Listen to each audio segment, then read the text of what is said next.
I'm Greg Hunter. Welcome to USAWatchdog.com. Wow, what a week. A carnival in Washington. We have a national emergency. We have a crap sandwich bill that the president apparently was talked into signing or signed. We have people who want to defect from the MAGA movement. We have people who are upset. They feel betrayed. But then there's some bright sunshine too in what's going on, and to help us with what's going on and that all is not lost. Let me just say that because I was really upset on Friday, and the bill there's no getting around it. It's a crap sandwich, but all is not lost. There is some good news, and to come on to put some light with his sources and in his brain is Dr. Dave Janda. Dr. Dave Janda, thank you for joining us today on USAWatchdog.com. Well, thank you very much, Greg. It's an honor to be back with you, my good friend Greg, and also with our listeners and viewers on this platform. It's always an enjoyable experience. Well, let's start here. I had people on there that don't normally say this, oh, Donald Trump's a traitor, which I don't think he is. I think he got outmaneuvered by Pelosi and Schumer and bad advice from his people, but you'll tell me that. But also, he did this national emergency thing's a big deal. And one of the headlines I read was everybody's mad at Donald Trump. Well, it means he didn't totally lose now, did he? So let's start with the people that are saying they're going to quit, they're going to walk away, they feel betrayed. The bill's terrible, but I don't think it's over. Or is it over? No, I don't think it's over. You described the events this week in Washington as a carnival. I actually see it as more of a goat rodeo. And it was beyond uncontrolled chaos. A couple things on the bill, and I understand why people feel betrayed, and I've had the same emails come to me. People feel as though they were sold out. They felt that they're going to tune it out, that the time and effort they've put into the awakening process has been wasted. And I understand that if you listen to the spin on the bought-off lamestream fake media. Now, some of that spin is in fact accurate. Some of it, though, is meant as a psyops to do exactly what's happening. To demoralize Donald Trump supporters. To demoralize them, to get them to walk away from the table, to tune everything out. And understand something. I understand why people want to do that. Friday, no matter how you spin it, we can try to put lipstick on a pig, but it's still a pig. It was a horrible bill, as you said, Greg. I completely agree with you. And I believe it set us backward, the bill part. Now, if Donald Trump would have signed that bill, not enacted a national emergency, then I believe that would be a disaster. And frankly, if and you and I have discussed this, if I believe we were in the Oval Office and were asked, should I sign this? The answer would have been no. And if you listen to some pundits such as Rush Limbaugh, who's a very articulate person, he said yesterday, well, he really had two options. One was to sign it and the other was to not sign it. And if he didn't sign it, it would have gone back to the House and the Senate where there were supermajorities. And, well, he would have lost if he would have vetoed it or not signed it. And to that I say, okay, go ahead, gang. All you Republicans that think this is so great, now that I've put my stake in the ground and said I'm not going to sign this, let's see you now vote again to override my veto. And let's see how many of you make it through a primary process.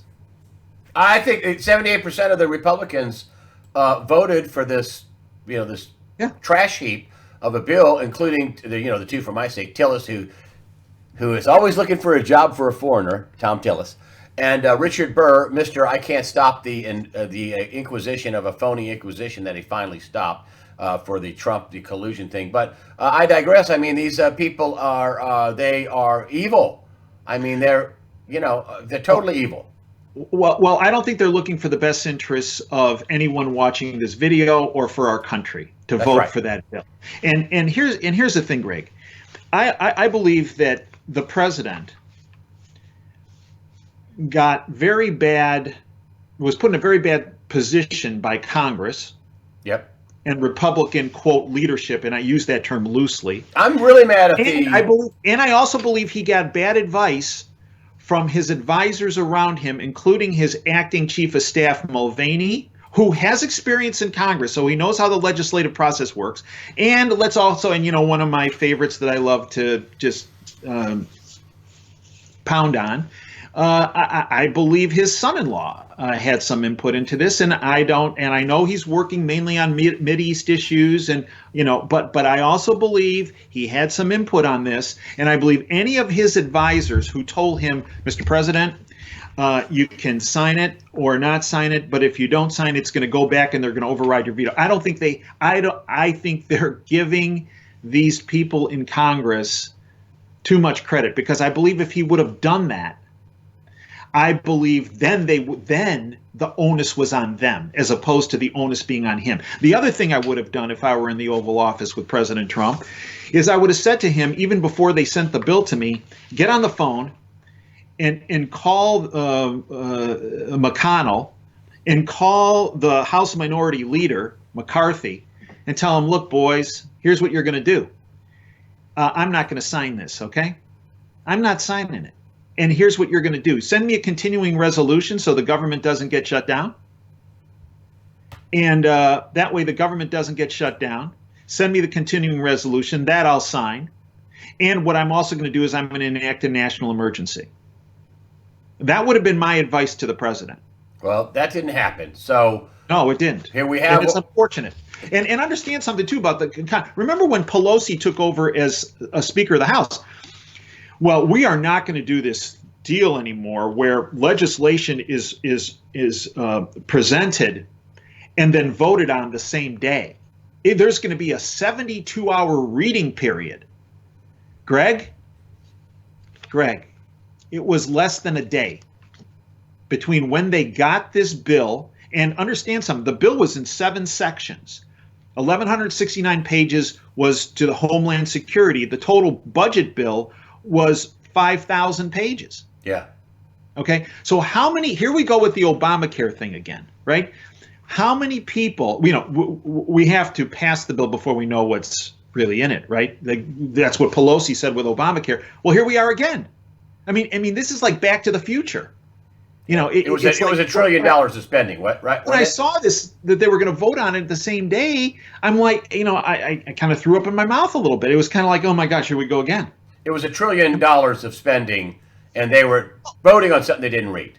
Well, and here, so when you look at this bill, the Homeland Security portion, the border portion of the bill, if you will, there's the money side, and then there's the, if you will, the logistics process side. Okay, so on the money side, I actually think the president did fine on this, especially with the enactment of the national emergency. And the reason why I say that is because in the bill, he got $1.4 billion. Now, in his Rose Garden ceremony, he said, well, they didn't want to give me anything, and I got $1.4 billion. Well, that's kind of true, but if we go back to December, they were going to give $1.6 billion. Yeah. And if we go back before that, he was looking for, he was looking initially for 22 billion, 25 billion. I mean, so he's actually, there was a little spin there, but yeah, they did want to give him zero, but in December they had 1.6 billion. Now we got 1.4, but that's okay, because if you go back to the 2018 omnibus bill, he got 1.7 billion for the wall. And there was also a lot of discretionary spending in that, so that, as has been pointed out, and this was actually on the whitehouse.gov site, he's going to get $600 million. This is from previous legislation that has passed, that the earmarks have occurred. He's going to get $600 million from the Treasury Department on the drug forfeiture side, $600 million. Now remember, we just had the El Chapo sentence come along. That was kind of coincidence. And that we're looking at $14.8 billion there. Now, some people are saying, well, a lot of that's in Mexico. Well, I'm sure we could work a deal with Mexico. Okay, Yeah, I mean, yeah, if we half of it, we get $7 billion out of it. But again, that Ted Cruz has put that bill forward. I give him a lot of credit for this. I'm not a big fan of Ted Cruz, but he did do a good job with initiating this El Chapo Act, where we're getting the drug runners' money. Okay, so we're getting a minimum $600 million out of the Treasury Department, out of the drug forfeiture side. We get $2.5 billion out of the Department of Defense for drug interdiction that can be moved over, and we get another $3.5 billion out of the Department of Defense for the construction budget for the military. Okay, so right now 3.5, 2.5. Now we're up to 6. Add 600 million, 6.6. Add the 1.7. We're at 8.3. Add the 1.4. We're at 9.7. So he did actually, it's a win on the money side because he did the national emergency. Okay, that was a good thing. So and you and I've discussed this. All these people are saying it's unconstitutional. Really, Greg? Because I'm sitting on a document here, and I'll show you 31 current national emergencies that are in place for as far back as 1979. They've never been found to be unconstitutional in the past. that's right. It involved moving money around just as this does. So I think obviously there's this litigation issue. If I'm the president, what I'm going to say is heck with the Ninth Circuit, heck with these districts. If you want to take this to court, let's go for an expedited measure. Let's go to the Supreme Court. I think he can do that, or they can do that. But I would ask for an expedited decision so that there's not any holdup. But he still has all this money from these previous budget bills that he has that is not subject to the other part of this bill, which is really important, which is why so many people are so distraught, and that's the logistics, the process side. Okay, and this is what the media, the bought off lamestream fake media owned by the syndicate, this is what they're pushing out. And they're not lying about this. They aren't. I mean, this is one time they're not being so fake because it's in black and white. On the other hand, that these contingencies are specifically for the 1.37 billion in this bill. Now, would we prefer there's no contingencies? Absolutely. This is where I believe the president's advisors failed the president. This is where all these Congress critters, and again, if this doesn't prove to everybody, Greg, you've gotten a lot of grief for this. I've gotten a lot of grief for this. When we say there's one political party in Washington. Ding, ding, ding. It's the Republicrats. They're owned and operated by the criminal syndicate. Okay, if this doesn't show that there's one political party in Washington, I'm not sure what more proof anyone else would need. They protected child traffickers. They did the chain migration. The only good thing about this is it's a spending bill, so it expires in September. So go September ahead. 2019. September 2019. So look at the process side of this, the logistics side. And this is what people are up in arms about, rightfully so. Contains language allowing only fencing designs in use as of 2017. And this is from the Conservative Treehouse, very legit source. No funding for new Border Patrol agents above the current on the board levels. Does not fund the administration's request for joint detention facilities. No funding for additional enforcement and removal of field personnel. Specifically, they can only be used to make steel billboard bollard design, no concrete wall, no prototype, same thing as what Bush and Obama built, just a little taller. The Secretary of Department of Homeland Security cannot increase border crossing fees. That was one way to have Mexico help pay for this. But the border wall construction is only allowed in the Rio Grande Valley sector.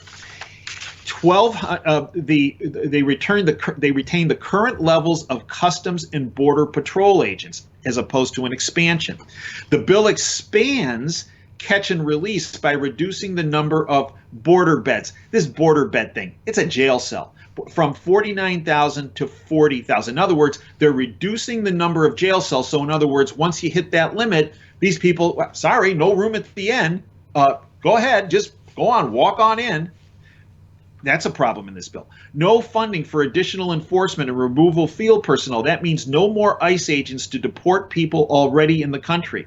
Expands the alternatives to detention program from 82 to 100,000. Well, so why is that bad? So instead of housing family units at the border, they get moved into the interior of the country where they almost always stay in the country permanently. Okay. In addition, no new ICE agents, but money to ICE to help illegal aliens settle in non-detention centers in the country. Okay, we have vets living on the street, but they allocated $40 million for ICE agents to help illegals settle in a non-detention center. Okay, the bill gives over $1 billion to the Smithsonian. Pork.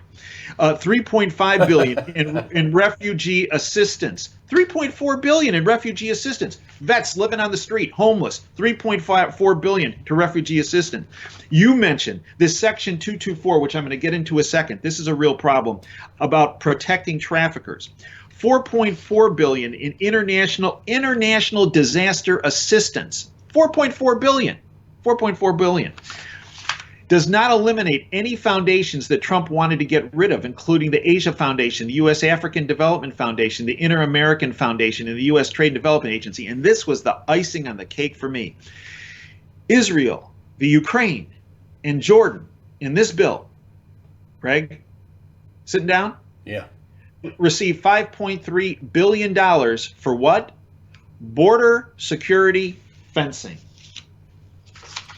So the good, the only good thing about this part of the bill is that it expires in September. So all the stuff goes away. So now let's set up what we got with the good news.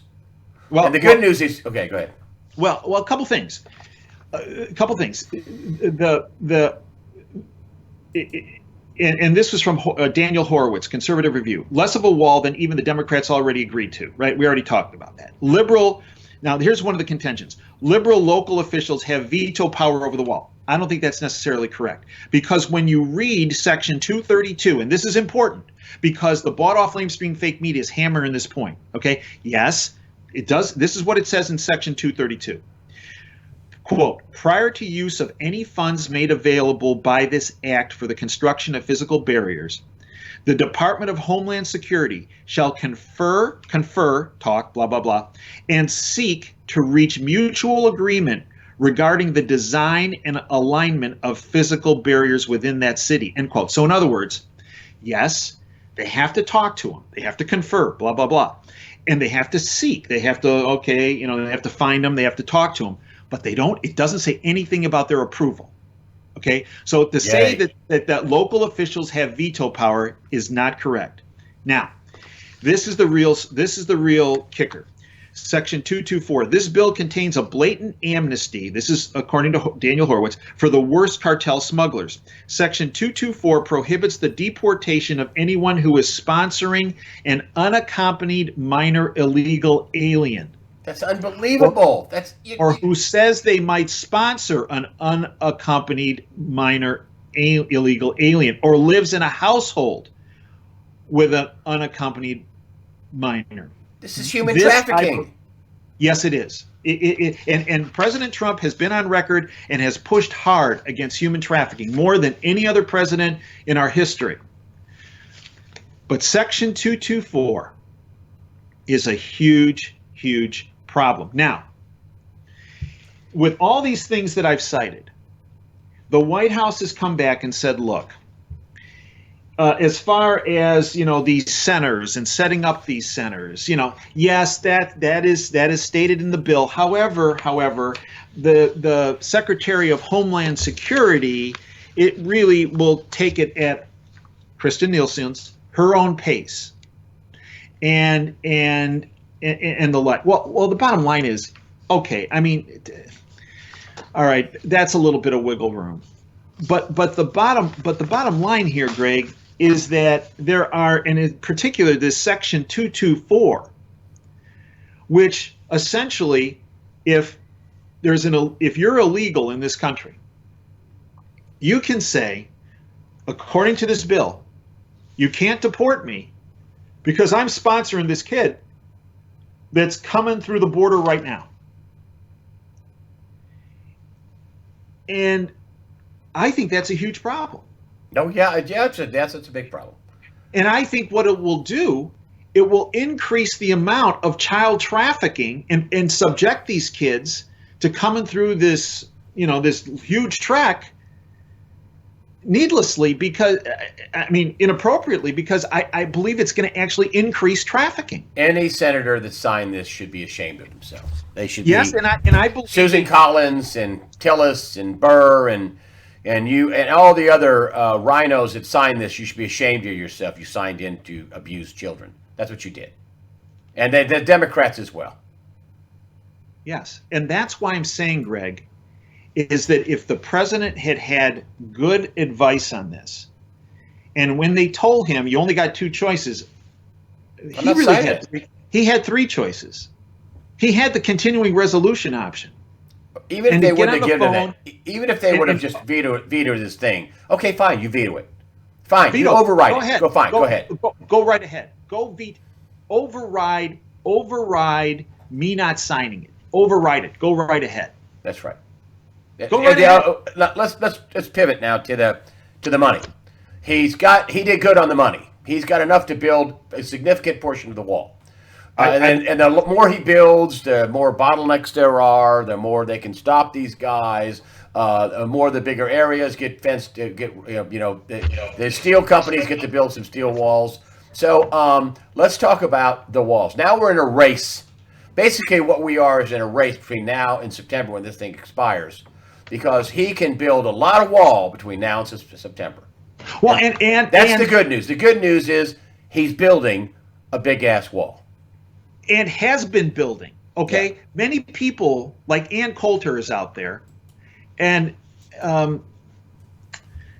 she's out there saying, well, he's not going to build the wall. He's not building the. No, he is building the wall. Just look at Paul Sperry. I think Paul Sperry is a great investigative journalist. And here's what he says. Coulter is incorrect that Trump hasn't started the wall. In fact, Trump's Department of Homeland Security has been constructing a 30-foot high steel wall spanning 20 miles just west of El Paso with solid 5-foot wide steel plate at the top and thick steel posts driven into a massive 5-foot deep by 4-foot wide concrete footings. And in fact, there is independent videographers that have gone out and documented that the wall is being built. It's not just a figment that it's going to be, and that, we're going to have to go through all this litigation process with all these judges in the Ninth Circuit, and then district judges, Ninth Circuit, then back to the Supreme Court. No, the wall is currently being built. And it looks like he'll have something like almost $10 billion right now. Of which only 1.4 of that has the stipulations associated with this act. So big win. So from the money side and from the wall side, I think he had a win here. However, from the process logistics side, I think he had a loss. There's no other way to look at this. And as you know, Greg, there is someone who I consider a friend, who I believe was integral in Donald Trump becoming president. I believe he or she has been integral in the successes the president has had. And I sent this individual, you saw the letter I sent, the email I sent late last night. Yep. And it was scathing. It wasn't milquetoast. No, it was. You laid out a bunch of what you've already talked about. You've laid it out. That the MAGA army is upset and walking away. And that's a mistake, though. People should not. That's what they want. What they want, and I'm not cooled off about it. It's not all is not lost. You got bad. We took a shot in the jaw, but all is not lost. We're still standing. No, I agree. But here's where we lose. Here's where we lose. If people really do walk away and they don't come back and they decide, I'm not going to listen anymore, I'm not going to be awakened anymore, I'm not going to talk to my friends and family anymore, I'm tuning everything out. Folks that do that are setting themselves up to be some of the first victims of the deep state. If this propaganda psyops works that the deep state is now trying to run about this bill and the like. Where we also lose is if his supporters, President Trump's supporters, shut up and don't say, look, boss, this was not good. And here's why it wasn't good. Good job on the money. Good job on because we know the wall is being built and will continue to be built, and good job on getting that money. But here's the deal, boss. You messed up on the process and on the logistics, okay? And you have touted and pushed, sincerely, I believe, against these human traffickers. Well, you gave them an opening here, boss. Till September. And whoever told you that this bill you had to sign, whoever told you that, never listen to them again. Now, the only way we lose is people walking away or people staying in the camp and keeping their mouth shut and not admitting that there was a problem here. Because the only way we can get to the promised land, if you will, of freedom and liberty and restitution of the rule of law and what our country should be about is people holding everyone's feet to the fire, and that includes the President of the United States. We can't desert him just because he's made a partial screw up. All is not all. The constitutional attorney was on Fox, and she said, well, you know, he did a very smart thing by having the executive order, the emergency first, because they can't take away, they can't come behind him. So he can thwart a lot of what's in the actual bill for the border security. He can thwart that with his, because they can't come in. He can't have a national emergency, which he announced first. And this is important.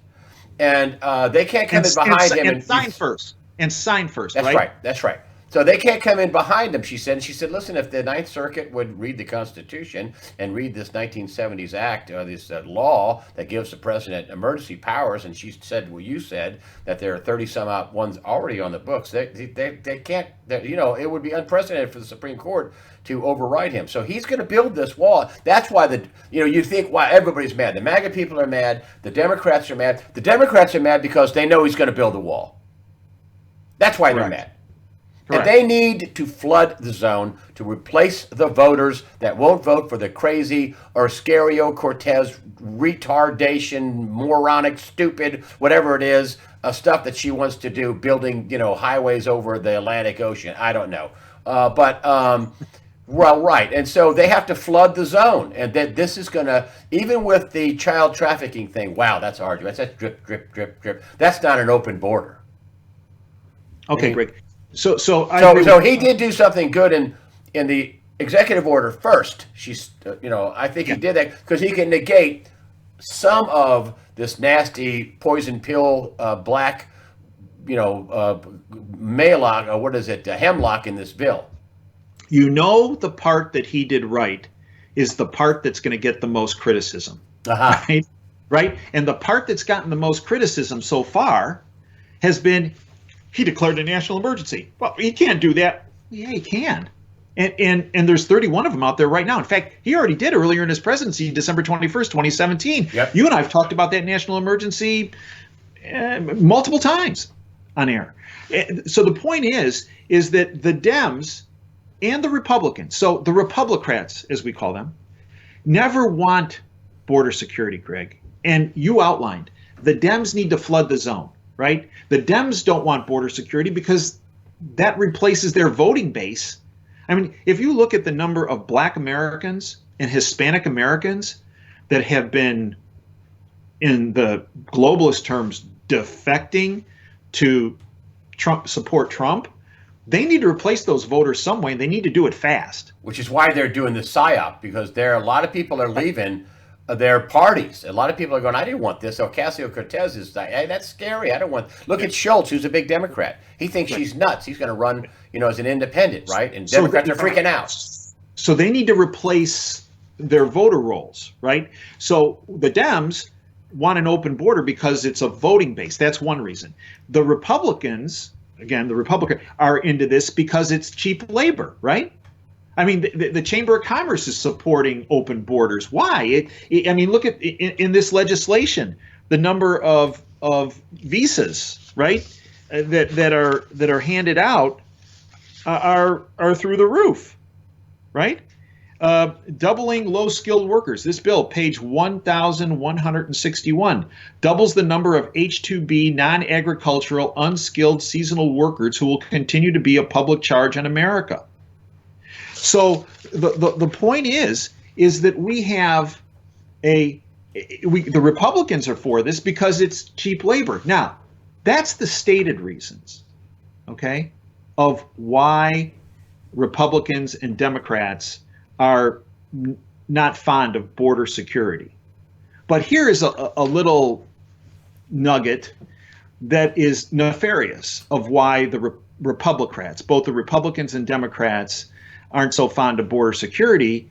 Is, I believe, based on information, and it's been discussed on the internet as well, that there could well be a financial relationship between some of these nefarious players in Mexico and Central America that are associated with drug cartels and also associated with traffickers that could well have a financial relationship with people in Washington. They're taking bribes for drugs and human trafficking. Okay, and many people are going to say, oh, that's outlandish. That's conspiracy theory. Oh, really? Let's talk about, wasn't there, Greg, let's go back to the Obama administration. Let's go back to a program that was run by Obama and his Attorney General, Eric Holder, called Fast and Furious. Wasn't there a financial relationship between our government and drug cartels? Yes, there was. As it relates to weapons? Yep. Oh, yeah, there was. Yeah. So imagine this. Imagine this. I'm Dave down in Mexico, and I run a drug cartel, okay? And I have this kind of loose financial relationship with some people in D.C., okay? And I sure don't want a wall. I don't want human traffickers to, because that's part of my cartel, I don't want human traffickers to have a more difficult time.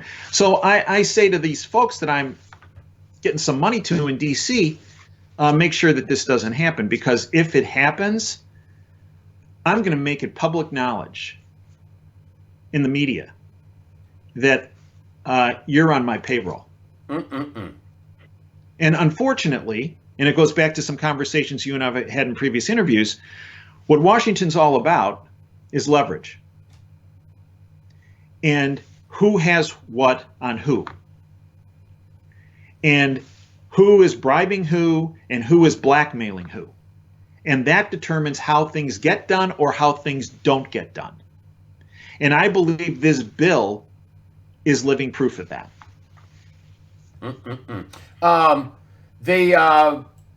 The president is, so we had a win and a loss, basically. And hopefully it's more than a win than a loss. And we have to make sure that the loss part of it, the logistics process side, does not adversely affect the win side of this equation, the building of the wall. And people can't be discouraged, because that's what the deep state wants, right? That is what they want. That's the psyop they're running. They want people to right. say, I'm not going to support Donald Trump. Listen, I think this is a screw up, but I'm still, this is all we got. There's two bad things people could do with this decision. Walk away and say, I was a freedom fighter, but I'm not anymore. It's hopeless. That, I believe, is the wrong thing to do. And the wrong thing to do is to stay in the camp and say, everything is fine. It's rainbows and lollipops. And this was perfect. No, this wasn't perfect. And the boss needs to hear it, that you understand that there was a win here, but you also understand there was a loss here. And let's make sure, boss, that whoever was telling you that this was a good idea is not sitting at the table next time when this comes up again. Well, the Democrats also know. We're supposed to have this voter fraud report out the end of December, but that never happened. Well, the report wasn't released, And they must know that the Trump administration is going to go after the voter fraud in 2020. They must know that. So then they must also on the other side say, well, how can we defeat that? Just flood the zone. Just flood millions more illegal votes, because it does happen. This idea, there's no evidence. There's plenty of evidence it happens. They can't say that anymore. So that's what they're going to do, right? That's what they want. They want to flood the zone. And what better way to flood the zone is to not have a border, not have a fence. Well, that's the globalist playbook. It's a big part of it, right? To destroy a country, just look at what's happening in Europe. You destroy a country, you destroy the sovereignty, destroy the borders. And that's the single, and it creates chaos. The globalist syndicate is all about chaos. And the more chaos, when it all sifts through, they end up getting more power, more control, and more financial resources out of it. And you're right. I believe they want to create chaos. And as far as the voter fraud issue, remember, Greg, when we talked about the voter fraud issues that occurred in the 2018 election, we did an interview in I believe it was the end of December, and I had mentioned something about I didn't think that the elections were going to be overturned, that the voter fraud issues that were documented were being used to clean up the process for 2020. And I still hear that from folks, the people that I've known for many years behind the curtain that have told me that. And many people got mad at me with our interview, where I said, you're not going to see because people are saying, well, before Congress is seated in January, you're going to see these voter fraud issues come out, and they're not going to be able to be seated. And I said, no, that's not what I'm hearing. And yeah, they are going to be seated, and the documentation of the voter fraud in 2018 is as well as 2016 is currently being utilized to clean up the system for 2020. And actually, do I wish these people weren't seated? Because I have huge problems with voter fraud that occurred all across our country, and in particular in California. And you and I talked about it when we were on election night on your live broadcast. And Fox helped. Well, yeah, and right, as you and I have said for a long time, Fox has controlled opposition, and anyone who didn't believe that, just look when they called the election at 6:30 at night for the West Coast, when the polls were going to be open for at least another hour and a half, which adversely affected races throughout the Pacific time zone. And I believe led to a significant number of closer races, so that after the election they could institute their little counting of ballots after voter harvesting, right? And could get it close enough because of what Fox did, that they could get it close enough so that their voter harvesting would be effective. Yeah. And the way you know that Fox played a role in this is on the East Coast. Look at Georgia, the race for governor, right? There was all kinds of harvesting going on there. But because Fox wasn't involved in calling the race early on the East Coast, they couldn't get the race close enough where the harvesting would lead to her being pushed in. Right. That was on the West Coast, they called it an hour and a half early, which was a huge voter suppression technique, which ultimately led to two races that were too close and that could easily be flipped with the voter harvesting they had in place. And so we're back to 2020. The Democrats feel with the increase, they know that's going to happen in the background. They're not stupid. With the increased focus on voter frauds and to crack down on voter fraud and election fraud, they know that they have to flood the zone. And this wall is a huge win for Trump. He has the money to do it. And we're not even talking about the El Chapo money yet. He has the money to do it. Correct. And so, the stuff about that. And the important part is he's already doing it. Yeah.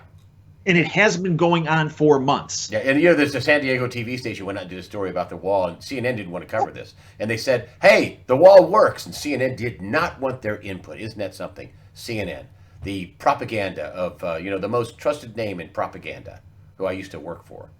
Well, and right, they Costa took it. I think got absolutely annihilated yesterday in that Bros Garden press conference. And the reason why I say that is because he intimated, more than intimated, he stated that the president was lying about the border being an emergency, that the numbers were inflated and they weren't accurate. And in fact, if you look at the numbers just from January, the number of illegal crossings is up significantly. But he doesn't need to have an emergency. You know that, right? He doesn't need to have an immediate crisis. But Acosta, he strayed from his lane in a sense that, and I got it, and it was a huge hit for Trump. When Acosta's badgering him, and so are some of these other reporters that this is not an emergency, and the numbers are made, and President Trump looked over at the angel moms, and he said, "You tell these women and these men who lost their loved ones because of an illegal alien that killed their loved ones. You tell them it's not an emergency. You tell them it's not a problem." And let me tell you something. That was devastating to Acosta. It was devastating to CNN. It was devastating to the bought-off lamestream fake media. It was devastating to the globalist narrative that this is not an emergency. Yeah. That's just a psyop. Let's move on to FISA releasing the FISA unredacted and the declassified FISA warrants. Evidently, I've heard that the report done by the Mueller investigation, he may not even do a report. He may just say, "I'm done." When is this going to happen? Matt Whitaker, when he was the acting attorney general, said it was within 30 days. That was a couple of weeks ago. So are we in the home stretch here? Are we about finished with Mueller? And is that the timing? Mueller's done, declassification. Are we going to get that? I mean, people are really. That's another thing that people are really bummed out about. That we've been hearing this and we're not getting it.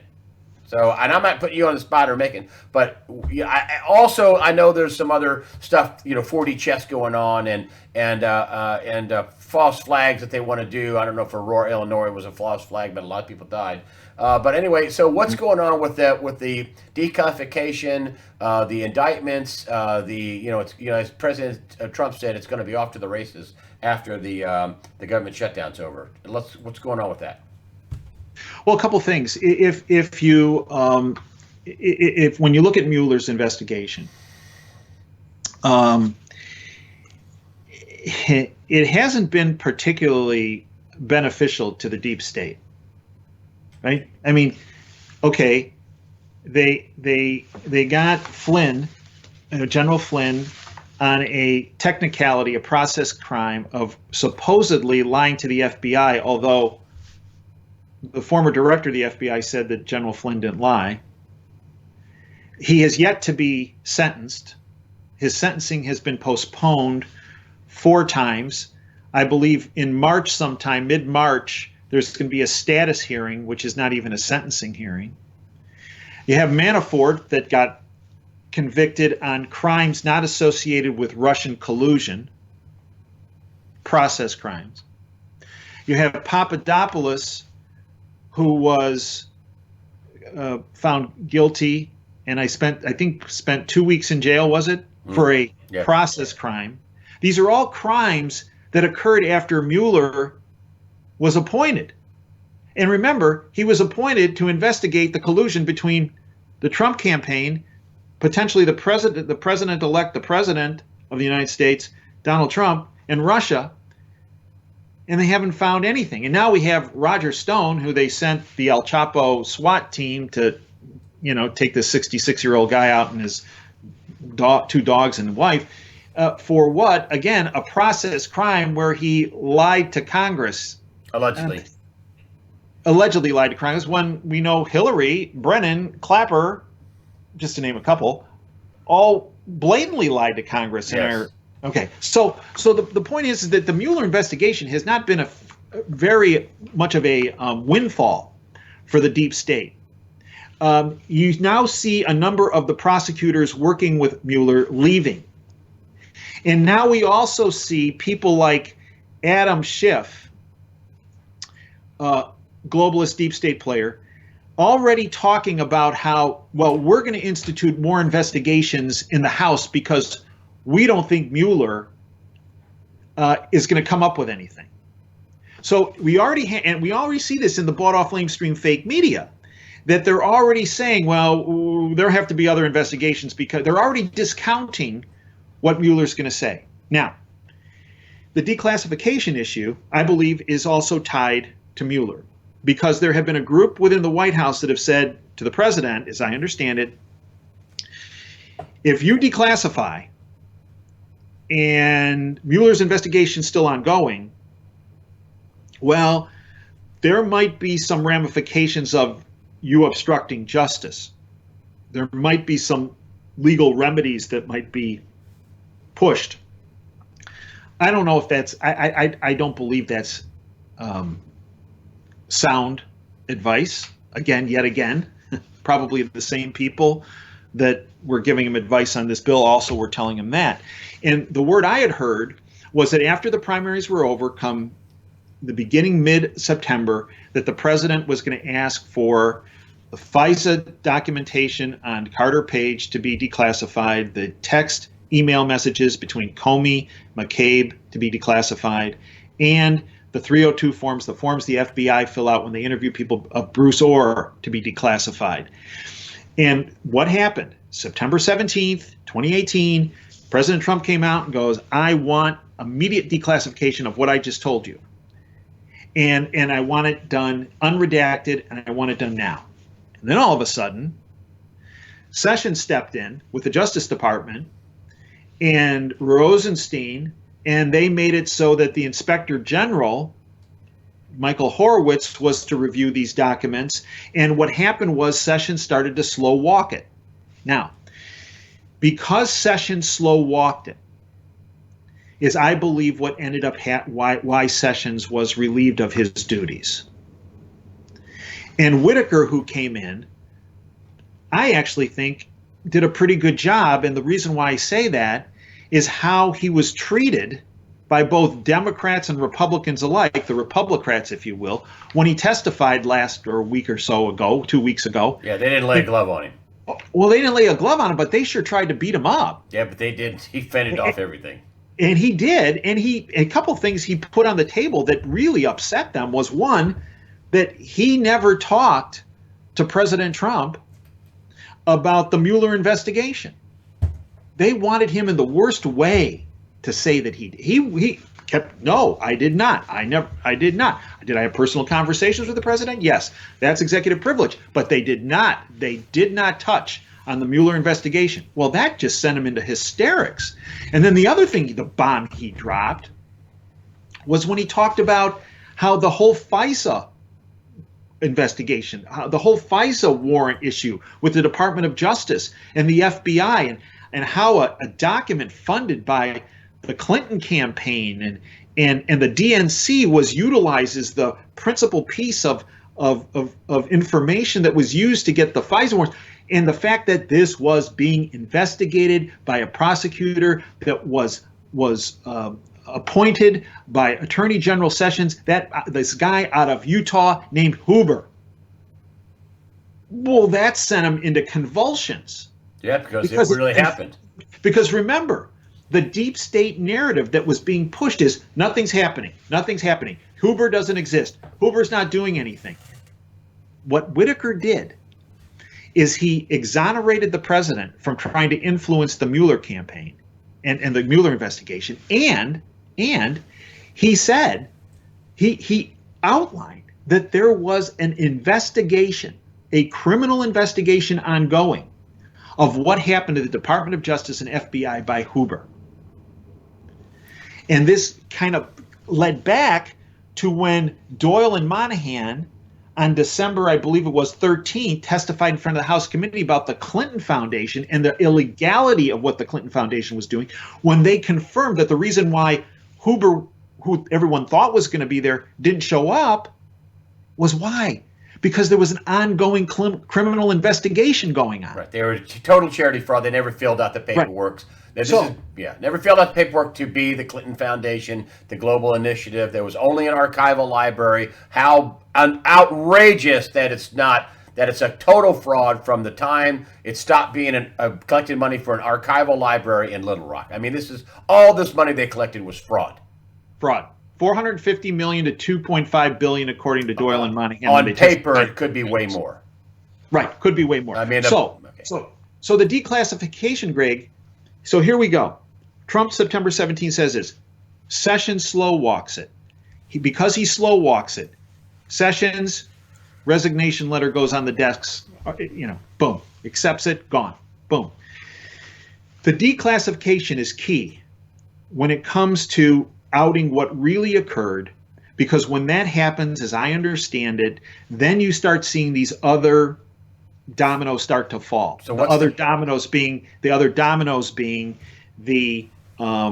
unsealing of indictments, the prosecution of people in criminal courts, and also with the military tribunals, the tribunals being reserved for issues relating to treason and sedition. Look at McCabe, when came out on 60 Minutes, and he basically admitted to sedition. And then his attorneys are all walking it back. But sorry, cat's out of the bag. You basically showed up that there was a big conspiracy to take out a duly elected president. Greg, how much grief have you taken and have I taken over the past year when we've said that there has been a concerted effort to remove a duly elected president of the United States through the Department of Justice and the FBI and other players, including Brennan at the CIA and Clapper, former director of national intelligence, which goes all the way to Obama. And foreign spy agencies. I'm telling you, this thing is absolutely ugly. And McCabe, at least in part with the FBI and DOJ, said we had a big meeting and we were, discussing about taking out the president, the 25th Amendment. You what? And then he walks all this back like his attorneys. Well, you didn't say that, did you? You didn't admit to sedition and treason, did you? Which he did. And he said there were multiple meetings, not just one. Yes. There were multiple meetings. It wasn't a passing fancy. That they were taking a head count, a nose count of cabinet members and the vice president.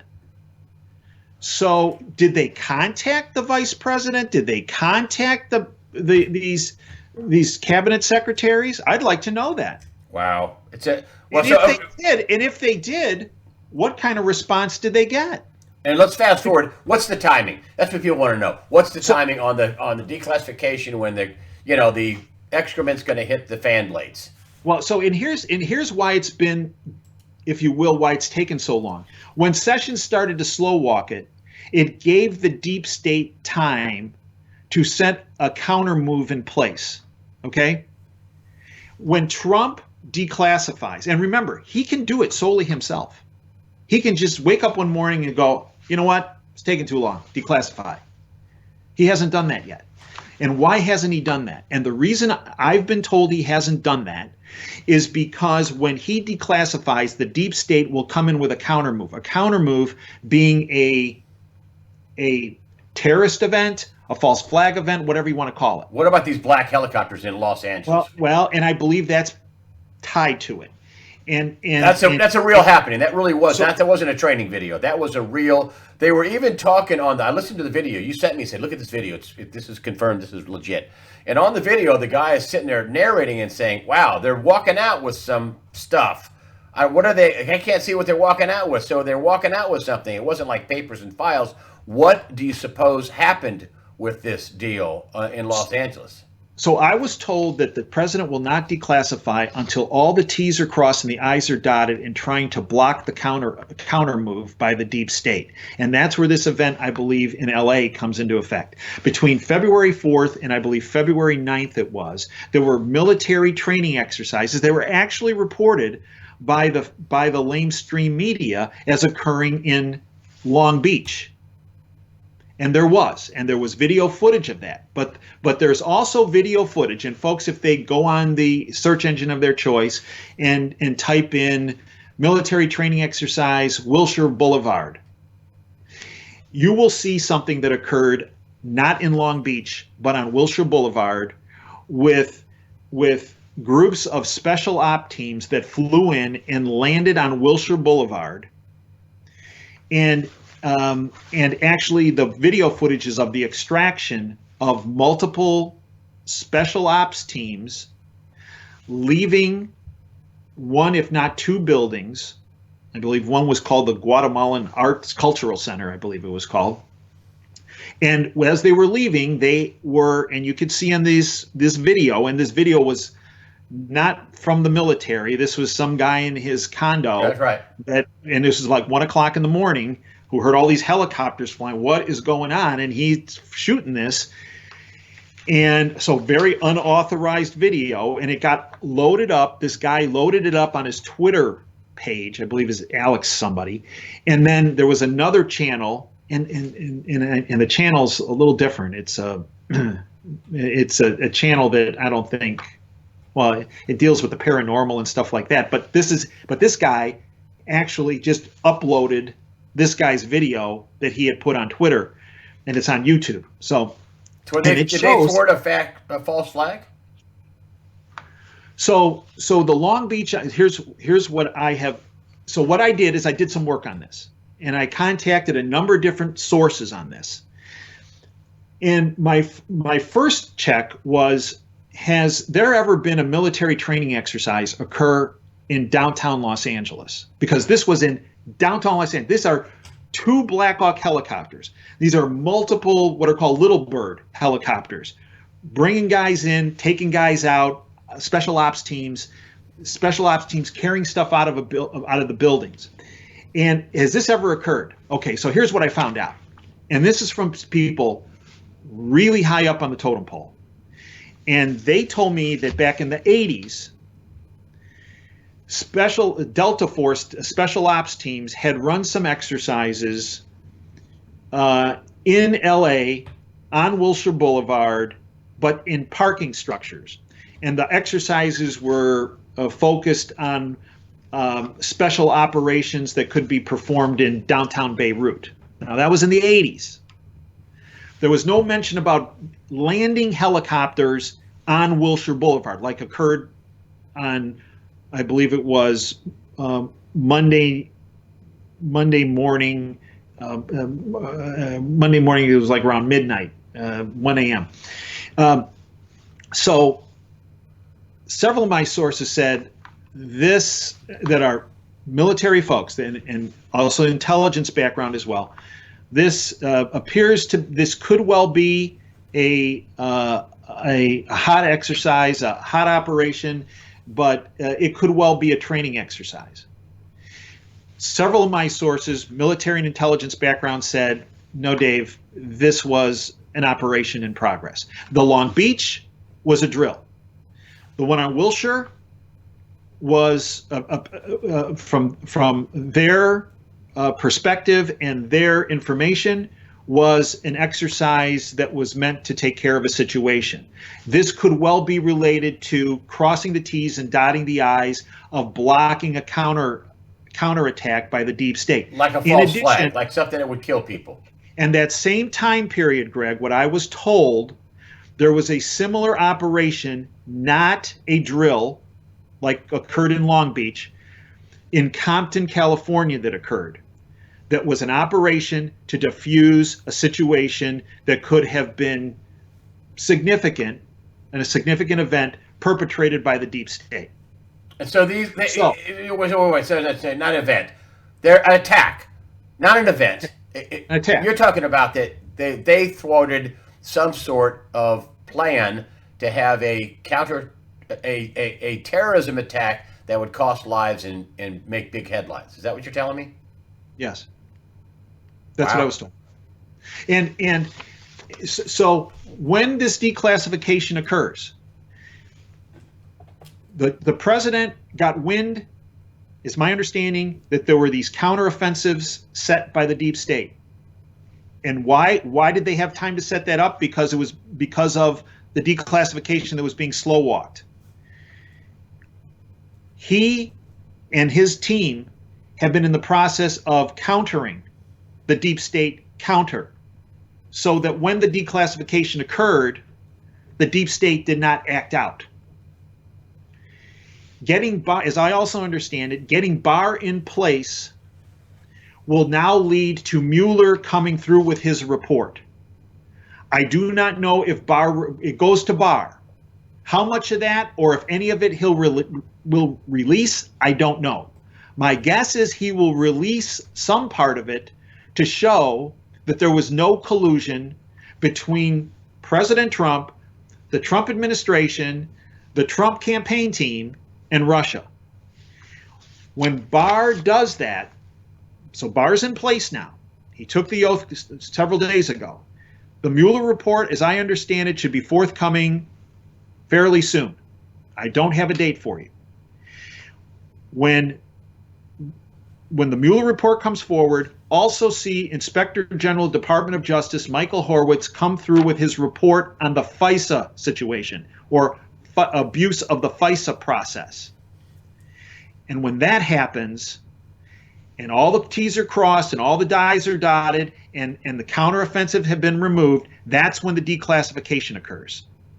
And after the declassification occurs, that's when you're going to see some of these, some of these indictments rolled out, and that's where you're going to see the criminal justice system, as well as potentially these military tribunals, come to the forefront as far as the public is concerned. And you're thinking the time is, we're getting short on the time here. Because the starting pistol is when Mueller says, okay, I'm done. That's the real starting pistol. Yeah, well, and I believe that Barr is somebody who will push Mueller that it's going to be sooner rather than later. And I understand the concern about Barr. I'm not discounting that.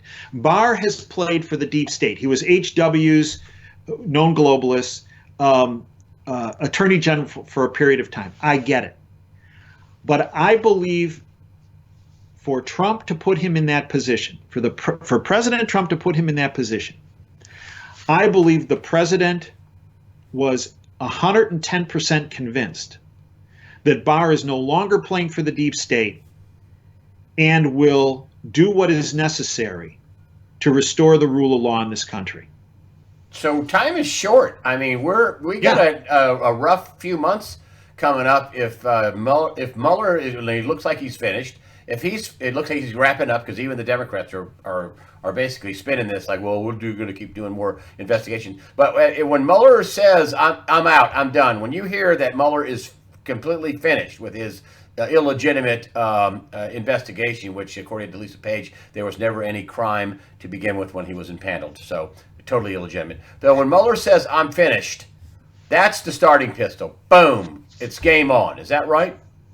You know, I actually think the starting pistol went off with Barr being sworn into office, and because I believe he's now pushing Mueller to finish this thing up. Remember, Whitaker, and he got a lot of grief for this in his hearing a couple of weeks ago. The week before that hearing, he was talking about, he had a press conference about some other issues, and he said, I believe the Mueller investigation is coming to a close very quickly, very soon. So we're going to get some. So the MAGA army should say, "Hey, listen, be patient." I mean, they were thwarting, some false flag where people could get hurt in a big city. So they wanted a lot of people to get hurt. I don't know what the heck it was, but you're talking that your sources are saying, "Oh yeah, they were going to kill and injure a lot of people to create a big headline in some place like Los Angeles." So that got thwarted.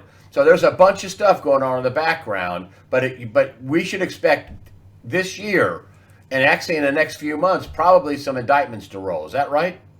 I do believe that you're going to see a process unfold as we've discussed.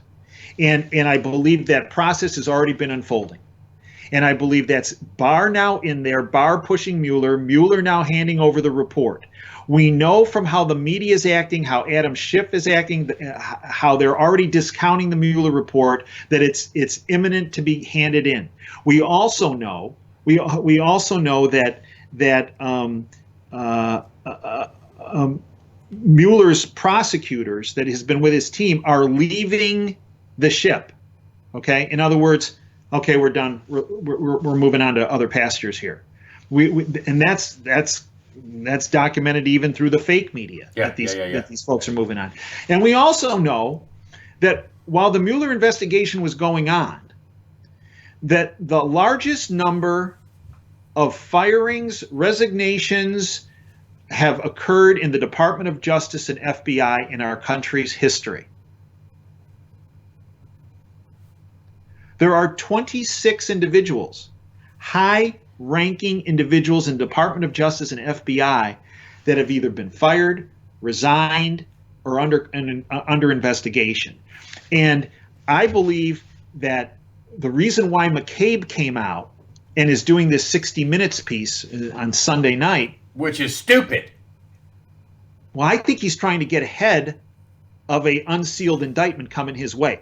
I understand that there has been a grand jury meeting for a long period of time as it relates to McCabe and some other players, and that I believe he knows this indictment is imminent when it comes to himself, and he's trying to get in front of it by spinning, well, I was just this little old FBI agent, and I saw a guy that I thought was trying to work with Russia and undermine our country, and well, that's why we were having these meetings about getting rid of him. I mean, I'm just a patriot. That's what this is about. Yeah, and didn't in the process of trying to spin that tale, he actually created a sedition case against himself. And there's a whole bunch of other people involved. And because he said so. He basically backed up what we were saying, that they were trying to do a soft coup on the duly elected president. And didn't he say early on that he was going to take a bunch of people down with him if he went? Didn't he say something like that? He did say something like that. And I believe one of the people that's going to go down in this process, and I've said it and I'll say it again, one of the first people that's going to go down in this process is John Brennan, former director of the CIA. With Comey a close second. Yeah, I think there's going to be some photo finishes, and I think Clapper's going to be in there too. Oh, and Greg, there's something I want to talk very briefly here. I know we're long, but there is this. I'm sure you were inundated with emails this past week. I was, of people saying, "Oh, why aren't you talking about George Soros being arrested in Switzerland?" Oh yeah, let's get in. Yeah, and Obama is in. And Obama and George W. are in Gitmo. There's no sources for that. Okay. That'd be even for the fake media, they would cover that. Greg, I have run this by my sources that I have known for years, if not decades, in military intelligence. In the intelligence agencies, across the board, okay? There is zero documentation, zero, as much as I wish there was.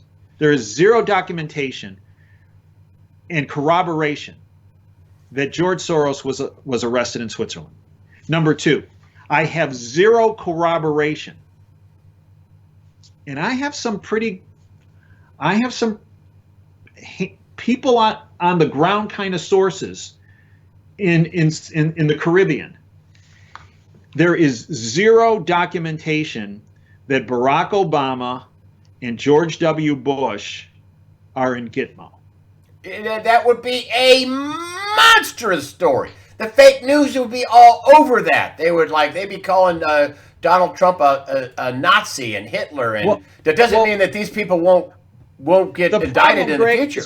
When people get so wound up about this stuff and start saying this, and it's almost as though it labels the whole alternative media as being a bunch of whack jobs, which is what they want. So the bottom line is, as far as I'm concerned, based on people I've known for years and decades, Soros has not been arrested in Switzerland, and Obama and W are not in Gitmo. And I believe I want to put that on the record, and I'd love to be proven wrong, but there is not one source has even told me it is even in the realm of a possibility. All right, part of this whole deal, and we're going to wrap it up here, because a lot of people are, I'm going to quit. He's a traitor. He's a whatever. You know what? I'm upset about the bill, but I don't think Donald Trump's a traitor. He's doing this for $1 a year. His whole family's been threatened. He did get us out of the TPP, the Paris Climate Accord, the totally phony, unsigned Iran deal that, that pallets of money, and your sources said C-130s, plural, of money in pallets went into Tehran. Anyway, he's done some great stuff. I mean, he's done some stuff that's great. This is a screw up, but he's not going to be perfect. But what is your message to patriots? I mean, should they walk away? Is Donald Trump a traitor? Is he just a globalist shield? What's your take? One, he's not a globalist shill. He's not working the Rothschild-Rockefeller axis, number one. If he was, you wouldn't see this animosity against him and this takedown of him. Look at what McCabe just told you this week. Yeah. Look at Trump was so out of their orbit, and these are all deep state players. Rothschild, Rockefeller axis, deep state players. They were entered in sedition, a seditious acts to get rid of him. If he was part of their club, they wouldn't have been doing that. That's right. Number one. Number two, you can be mad, and you can vent your frustration. Call 1600 Pennsylvania Avenue. Send a letter. Send an email. You know what? This is a horrible decision. You got to learn from it. We're mad. Yep.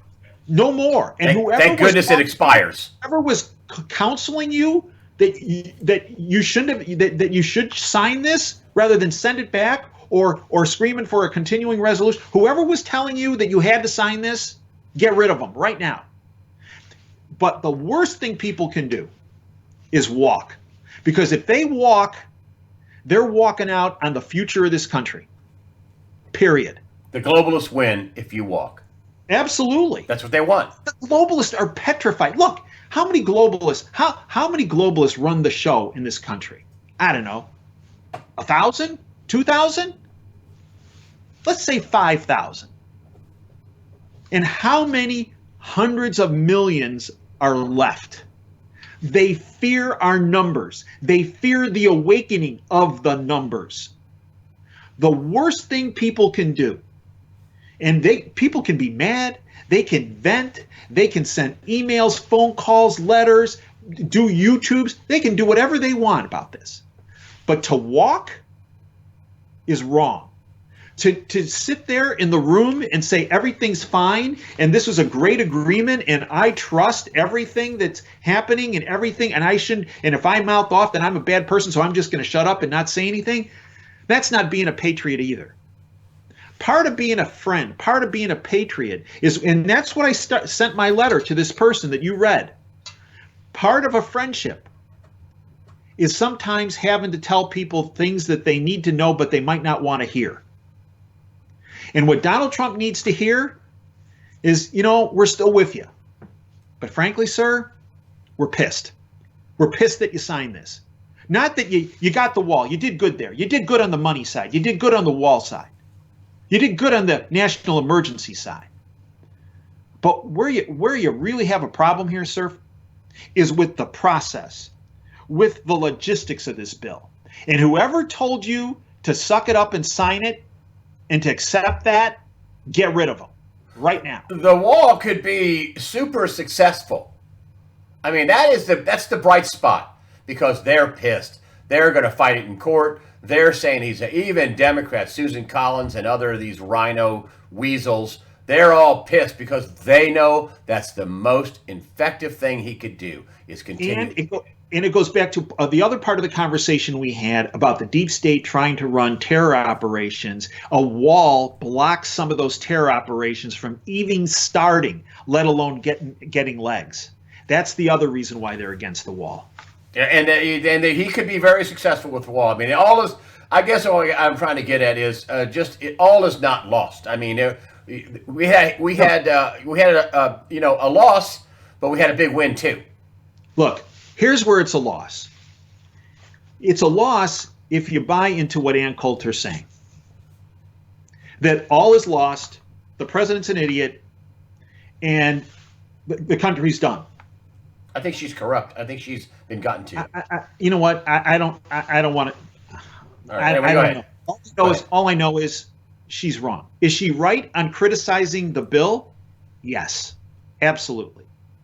But is she wrong on these other points about walking away, giving up, calling the president a bunch of names? No, I think she's very wrong there. And where this is a loss, is people walking away, and the people that don't walk away sitting there going, all is fine, this is 100% perfect, and well, let's just ignore that little bobble and let's just no. You need to point out in no uncertain terms, here is where the mess up was. Now, how is it? I'm a prevention guy. How is this going to be prevented again? Tell me. If these are the people that were advising you on this, get rid of them. No more. And what about the money in the wall? That's going to happen. That is happening. Yes, it's happening. It's been happening. It's been happening for months, Greg. And if you don't believe me, believe Paul Sperry. But go to YouTube and look at the videographers, independent videographers, who are going there taking videos of the wall being built. Yeah. And in fact, a couple of these videographers asked these guys, these construction guys building the wall, they go, has anyone from the mainstream media been out here to shoot footage or talk to you guys? No. Oh, because they don't want people to see he's actually building the wall, because they want to disenfranchise all of his supporters. That's exactly it. And so where is CNN, rather than CNN being at the wall at 6 o'clock in the morning taking videos of the construction workers that are working 24/7 on it?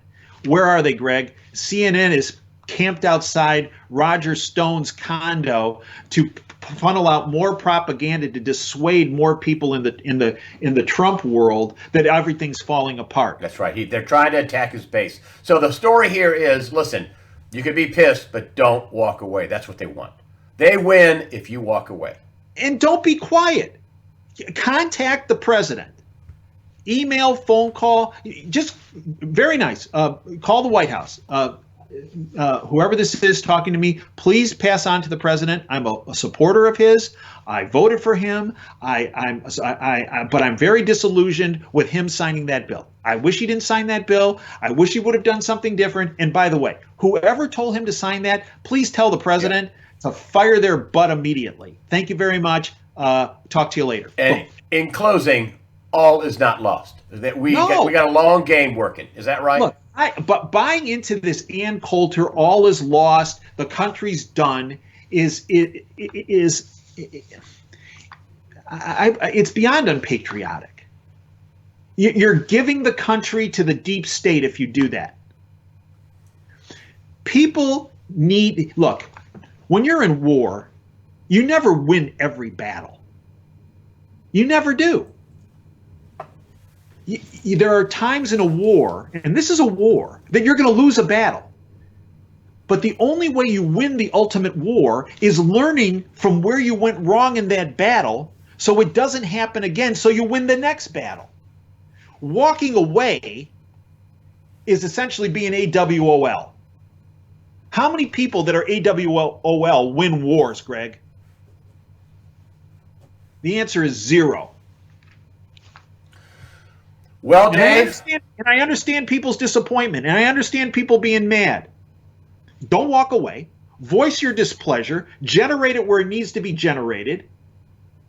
Let's learn from this and let's move on. But the wall is, and I want to end here, but the wall and his money for the wall is a huge win, and you're not going to hear that on the mainstream media. Exactly, and it has been a win, and it's been built for months now. And that's their biggest fear, the wall. Yeah, yes. The deep state's biggest fear is the wall, and it's getting built. You know why? Because it's visual, Greg. It's not esoteric. People look at the wall and they go, hey, he's doing something. Right? Hey, look at that. Look at that. And that's why you're not seeing all the sections. I wonder, why aren't they seeing all the sections of this wall being built? Oh, they don't. No. We can't do that. That's going to invigorate his base. Exactly. Every inch of that wall that has been built and is being built is an arrow in the heart of the deep state. With that, we'll close, Dave, because there's a lot of good we're going to close on. The wall is the good thing, and it's the one thing he did have a huge victory on is the money for the wall, and he's going to be able to thump some of this stuff. All right? Well, listen, thank you so much, Dave. I really appreciate it. Thanks for coming on. USA Watchdog. Really appreciate it. Thanks, Dave Janda, Operation Freedom, your radio show 2 to 5 on Sunday. And what a great DaveJanda.com. I'll put up all the links. Dave Janda, thanks for joining us today on USAWatchdog.com. Thanks, Greg. We have the radio show, as you mentioned. We also have the free public side to DaveJanda.com. Also the subscription side, 30 cents a day, $9 a month. Folks can, if they're interested, they can sign up for a month, get rid of it if they don't like it, where we do extra shows. And then we also have our YouTube channel, Operation Freedom. And thank you very much for allowing me to be with you on USA Watchdog. It's always a pleasure. Yes, sir. And I will put all the links up, sir. So thanks for joining us. I really appreciate it. Thank you.